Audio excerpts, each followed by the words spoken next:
Hello and welcome to the Daily Millwall for Thursday, the 16th of May 2024. In today's Millwall news, we start off with this message put out this evening, 9 p.m. UK time, from Millwall Chairman James Berylson on the club's official website, millwallfc.co.uk. I'm not going to do the accent because it's quite hefty. I don't think I could keep it out for that long. Who misses? I want to begin by thanking all of our fans for their unwavering support for both this football club and my family throughout this difficult season. I will never forget the reception my family received at home against Bristol City, the atmosphere at the Den against Norwich City, and hearing the relentless noise from the away end at St Mary's as we secured a huge win in Neil Harris's first game back as head coach. Early in 2024, we found ourselves close to the relegation zone, and we could not allow that fate to befall us. We needed help and we found it in a familiar face, Neil Harris, and our decision to reappoint Neil proved to be pivotal in recovering our form and season. He led with his characteristic grit and determination, and what followed was a series of stunning victories, finding ourselves clear of relegation with 2 games to spare. This achievement was witnessed by the largest crowds at the Den since the 1950s, a testament to our fans who we will never take for granted. It's not just our first team that I want to acknowledge. Our academy continues to make us proud of its achievements.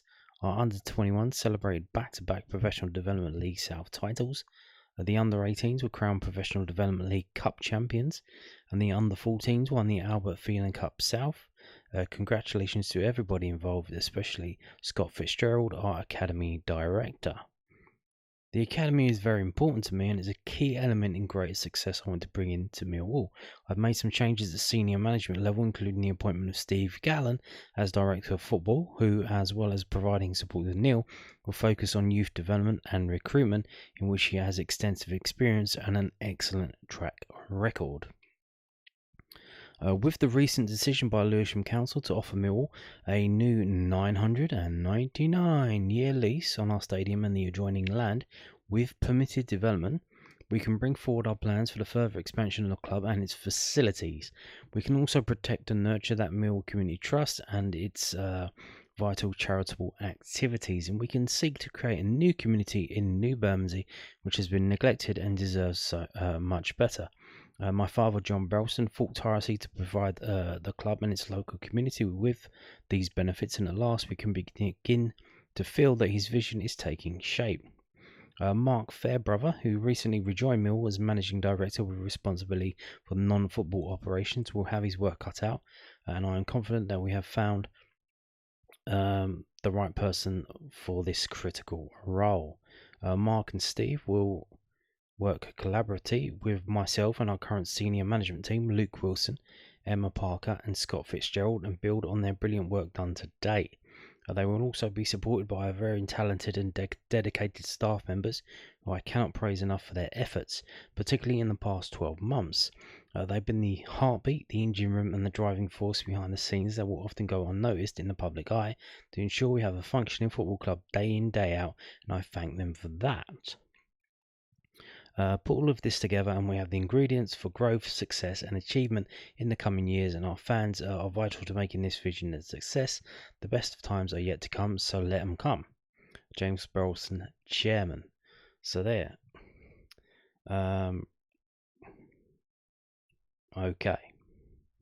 What I think we're looking at, so as I kind of suggested the other day, I think that last paragraph there, I think, is what we've got going forward. There's not going to be a CEO. That James Berylson is going to be kind of the focal point, the pinnacle of the club, with people under him who have specific tasks to do, and they'll be doing those things. So we won't have one guy kind of spreading himself a bit thin, which is probably why some things went awry behind the scenes in terms of Husky and the Uber Heat fiasco. So yeah, it's been compartmentalized and spread around, and Everyone's going to have their own little job to do, and then they're going to have to report up to the next person, which will either go to Mark or Steve Gallen, and then one of them, or I guess both of them, will go up to James Berylson. So don't think we're getting a new CEO. I think that's it, judging by that statement. So there you go. But it sounds good, doesn't it? It does sound good. Now, moving on to this, your reminder that tomorrow, Friday the 17th, 7 p.m. kickoff, Millwall under 21s playoff semi-final, national playoff semi-final on Millwall TV. You can stream it. Yeah, you can go to the game. The game is at the Den. It's £5 to get in, or you can stream it. Millwall under 21s face Birmingham City in the Professional Development League playoff semi-finals at the Den on Friday the 17th of May. Kickoff for 7 p.m. and supporters can stream the action on Millwall TV for just £2.50. £2.50. Kevin Nugent's team face the Blues, having been crowned PDL South champions for a second season run, and will be looking to advance to a second successive PDL national final, having defeated Sheffield United last year. Supporters who wish to purchase a pass will enjoy a 2-camera production and commentary live from SC16. Following the full-time whistle, viewers will also be able to watch the presentation of the PDL South Division trophy to Millwall under 21. So win or lose, they're going to get a trophy. You must have a Millwall profile to purchase a stream. Purchase your match pass by clicking below. So there you go. That's probably to let the Birmingham City fans know. Because I don't know if they'll give the feed to Birmingham, they'll just get the Birmingham fans to sign up. So any Birmingham fans watching, you can sign up to Millwall. Just give them an email and whatnot. That's all you have to do, and then you can spend £2.50. Give £2.50 to Millwall, and you can watch your under 21s get beat by Millwall at the Den. So good stuff. Talking of streaming, here we go. Now, if you are a regular watcher or subscriber to this channel, the Daily Millwall, you will know all about this, because I was on this from the get-go when the news was first announced by the EFL. Now, the clubs are putting the stuff out, and it's the time for Millwall today to put it out, and they put this out. So here you go. I think there is one or two things different, or a bit more detail than what we already know, so we will skim through this. Future streaming details confirmed following new Sky Sports and EFL deal. EFL clubs have unanimously approved a record domestic rights deal with Sky Sports over a 5-year period, with over 1,000 matches to be broadcast each season, a record number of games for any club or football agreement. Wow! Running from 24-25 to 28-29, the arrangement will be made up of guaranteed payments of $895 million and $40 million in marketing benefits. So, in total, 1,059 EFL matches are set to be broadcast across existing Sky Sports channels or live via Sky Sports streaming destination available on TV and mobile devices. The new deal represents a 50% increase on the value of current rights agreements and will see significantly enhanced exposure for all EFL clubs, provided through on-air and digital support from Sky Sports to promote EFL competitions, clubs and community initiatives.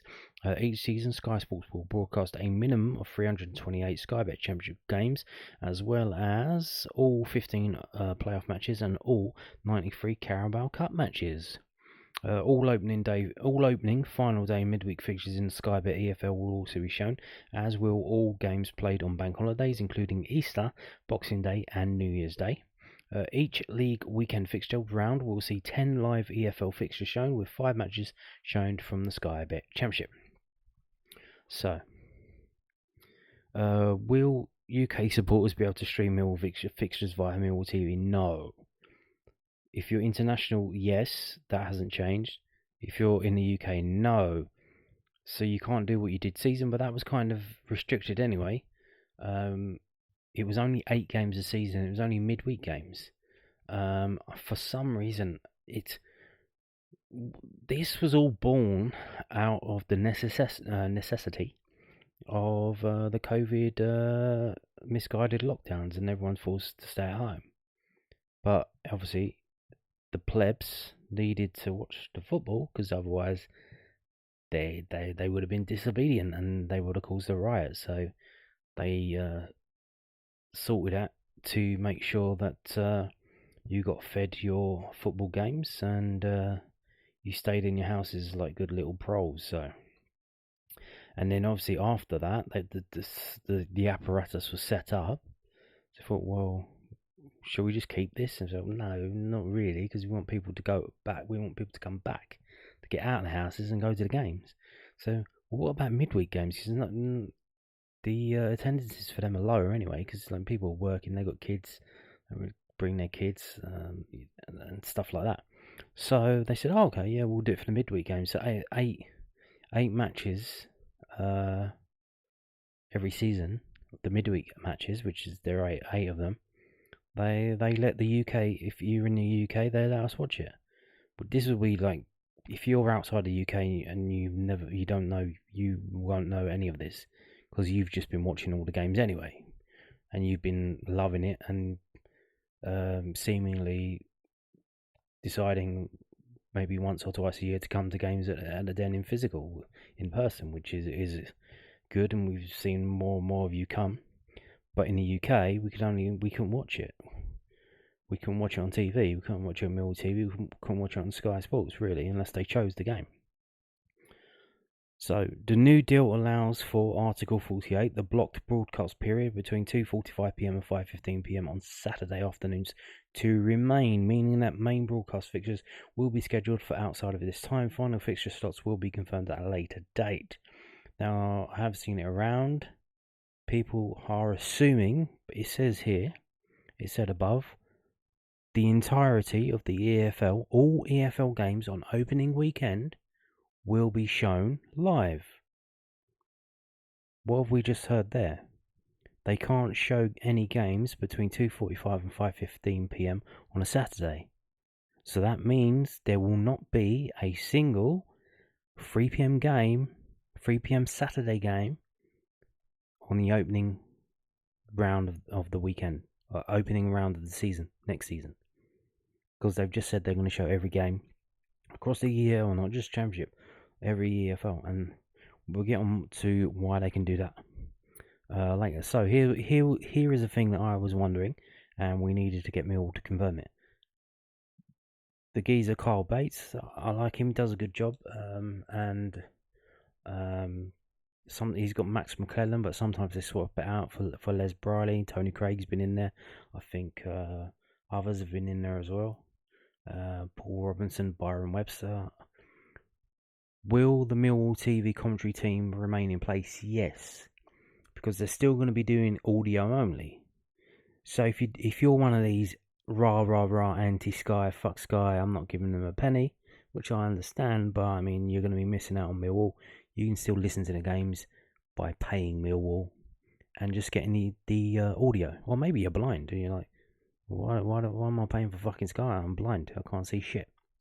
You'll still be able to listen to the Millwall games on Millwall TV. Although it's not really, then it's Millwall TV because they'll be putting videos up that they produce.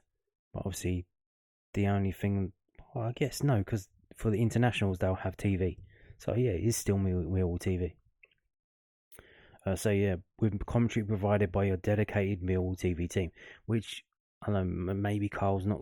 Is Carl going to be here next season? I don't know. It's like we've already seen Steve Kavanagh, Billy Taylor, and was it Alex Aldridge get the elbow? So maybe Carl Bates is going to get the elbow as well. You never know. You don't know what's going on now. It's all in flux. But if it is Carl Bates, it's the same guy, and they're not going to change that. So there you go. How are Millwall fans able to stream selected broadcast fixtures? Well, so how can you watch them? Matches will be broadcast live across both existing Sky Sports channels or the brand new Sky Sports Plus streams a new dedicated channel. It's not really a channel; it's a streaming platform. It says here Sky Sports Plus is a new platform that will have capability to show up 100 live events. Because this is being done not through the satellites, it's being done through your internet, through Wi-Fi, and that's how TV's coming through now. It's coming through the internet, smart TVs and all that, smart Sky boxes and stuff. So yeah. So if you can't get Sky, you can get a Now TV Pass, which if you have a smart TV or you get a Roku box, you can have the Now app is on there. Like you have Netflix app and Disney Plus app, you can get the Now app. And then if you do get the Now app, I think there's some free shit on there, I think. And then if you want the normal TV, it's like $9.99 for entertainment pass. That's a monthly thing. Or you can just buy a sports pass for a day.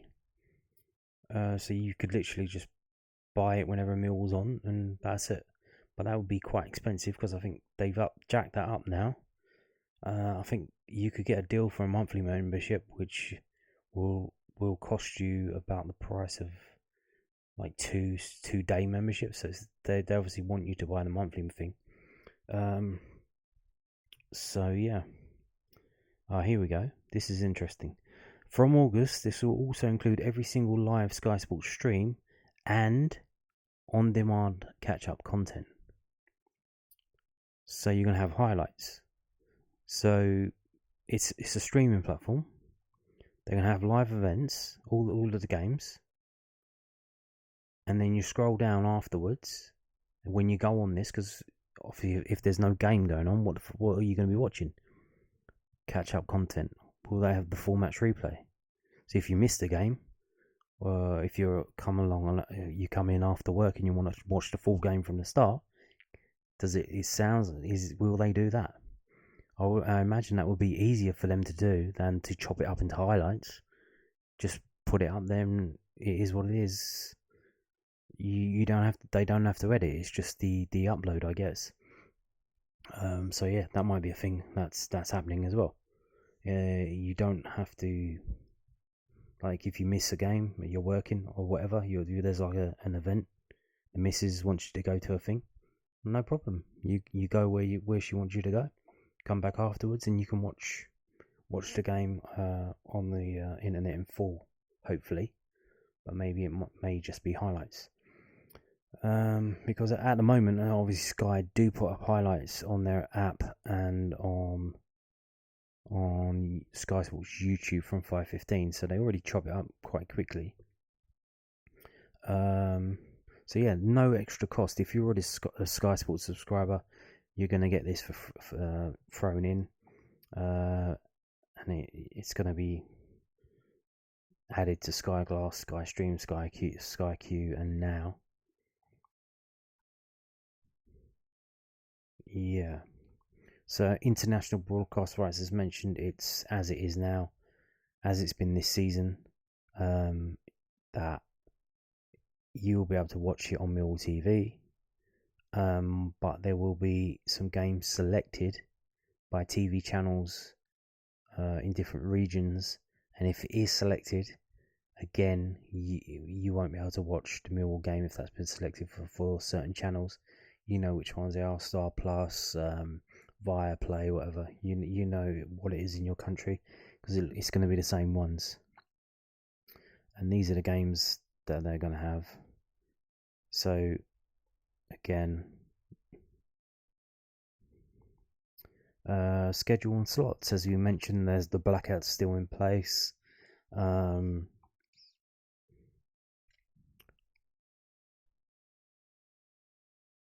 So obviously they've said they're going to move 10 games every Saturday.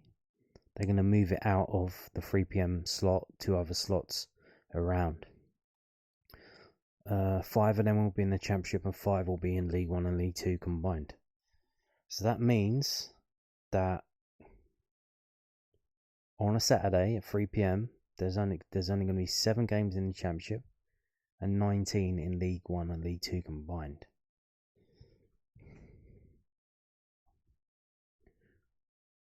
So here you go. EFL matches will be broadcast in regular midweek slots and regular weekend slots outside the blocked hours. So we don't exactly know when they were going to be. We have heard Saturday 8 o'clock, Saturday 5:30, various stuff.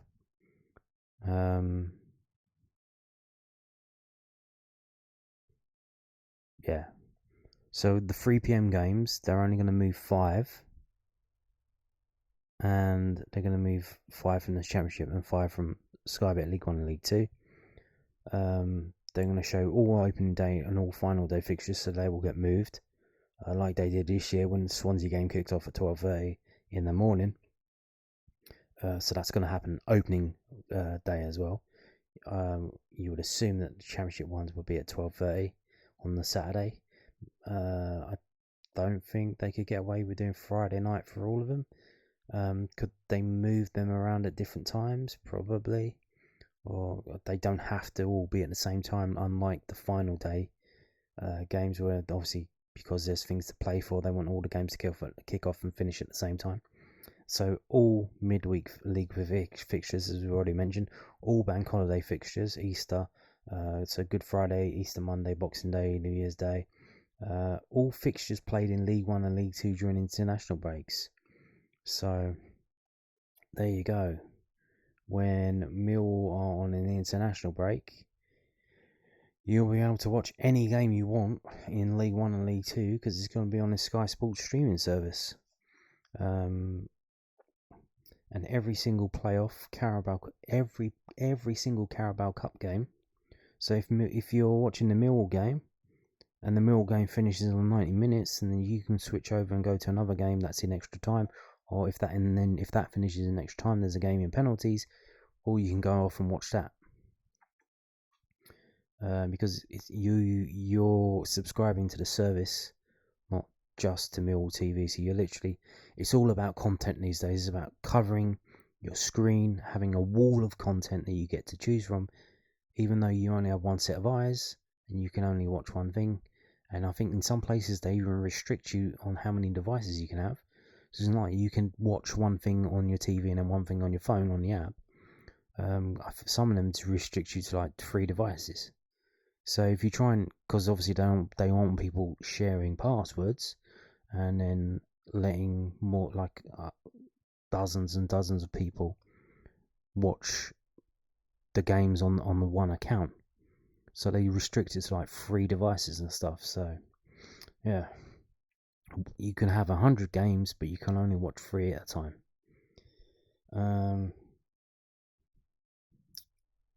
So there's going to be equal spread. Championship clubs will be live up to 24 times this season. So Millwall will be live 24 times. So if you are astute, you could go through and pick out, we already know, the opening day, the final day, that's 2. The midweek, like I said, is about 8. The holidays, so what would be Good Friday, Easter Monday, Boxing Day, New Year's Day, that's 4. So that's 4, 5, 6, 8, that's 14, so 10. It looks like around 10 of Millwall's Saturday 3 p.m. games will be moved. So if you're one of these people who bought a season ticket because you go to football on a Saturday at 3 o'clock, and outside of that time it's hard for you to get to, you might want to look at that, because it looks like 10 Saturday 3 p.m. games will be moved, maybe to Saturday morning, maybe to Saturday evening, maybe to Sunday morning, Sunday evening, Sunday 3 p.m. maybe even. They have mentioned maybe a Thursday or Friday night. If you can't make those games because of work or family or whatever, and like outside of Saturday you're not really able to go to football, do you still get a season ticket? Is it worth it if 10 of those games will be moved and you're going to miss? is the discount enough for, whereas if you get a season ticket versus you actually pay game by game to the games that you can actually go to. Now this is another thing, you've got all these games to watch. Do you still even get a season ticket? Is it worth it? You just sit at home and watch on Sky. That's another thing you need to watch. The club needs to watch. Is the attendance going to drop? We've just seen James Berylson saying we've had the highest attendances since the 1950s. So there you go. Is that the pinnacle? Are they going to drop now? But obviously, they're going to be making more money from Sky.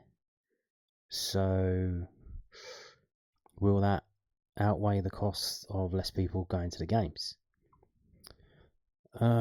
Does the rights of agreement include live coverage of the Carabao Cup? Yes, it does. For the very first time, alongside Sky Bet playoffs, Sky Sports will now show all match action in the Carabao Cup and Bristol Street Motors trophies. So that as well, which I guess for me is kind of good when you're watching Millwall's loan players. If we do send loan players out again this season, that you can watch their games. So this is the thing that people were moaning about as well. The notice for TV fixture reschedules,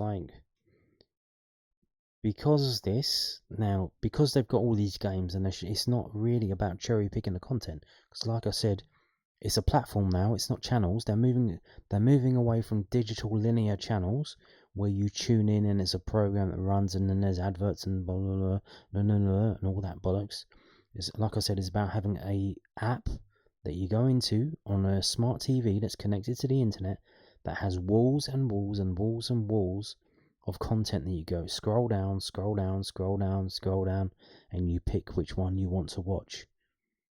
So because of that, it doesn't really matter if the selections that Sky make, they can have a dud. It doesn't matter. They've got loads of content on. Like the stuff, they'll find the good stuff and push that to the front. They'll put it at the top of the page. You know what I mean? It's all about Leeds. You go on the app and I guarantee if Leeds are still in this league, it'll be Leeds at the top. Whoever, the same old, you know what I mean? And if you want a Millwall game, you probably have to scroll down right to the bottom, and that's how it's going to be. We all know that. So yeah, so they're gonna, because it doesn't really matter. It's just a wall of content. They're gonna give something like 6 months advance for TV selections. Notice periods for selections are as follows. Within 7 days of the fixture release day, selections will be made on all games in August and until the end. So August and September for the first 2 months. So in June, June? So by the start of July, their selections that they will move from 3 PM on Saturday in August and September will be made. All 10 of them each week.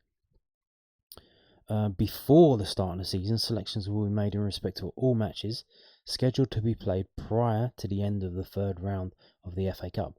So then they're going to do October, November, December, January, the start of January, and that's going to be done by August. So you're gonna know the game in January, and that's going to be known when that's going to be moved by August.